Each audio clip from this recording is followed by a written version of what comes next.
இன்னைக்கு நம்ம கத்திரிக்காய் கேரட் பொரியல் பார்க்கலாம். அதுக்கு கடுகு தாளிச்சிடலாம், கடலைப்பருப்பு சேர்த்துடலாம், கருவேப்பிலை போட்டுடலாம், பொடியா நறுக்கின வெங்காயம், சால்ட்டு சேர்த்துடலாம். இது நல்லா ப்ரௌனாக வதங்கட்டும். வெங்காயம் நல்லா வதங்கியிருக்கு. இப்போ கத்திரிக்காய் சேர்த்துடலாம். கத்திரிக்காய் நல்லா கலரி விட்டுட்டு மூடி போட்டுடலாம். இப்போ என்னென்ன அரைக்கணும் அப்படிங்கிறத பார்த்துடலாம்.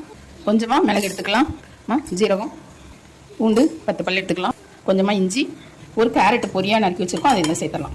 டேஸ்ட்டுக்காக 2 தக்காளி சேர்த்துக்கலாம். இப்போ இதை நம்ம அரைச்சி எடுத்துகிட்டு வந்துடலாம். இப்போ கத்திரிக்காய் பாதி வந்திருக்கு. இப்போ நம்ம அரைச்சோம் இல்லையா, அந்த கலவையை இதில் சேர்த்துடலாம். ஆல்ரெடி நம்ம இதில் மிளகு சேர்த்துருக்கோம். கொஞ்சமாக குழம்பு மிளகாத்தூள் சேர்த்துக்கலாம். இதை நல்லா கலரி விட்டுடலாம்.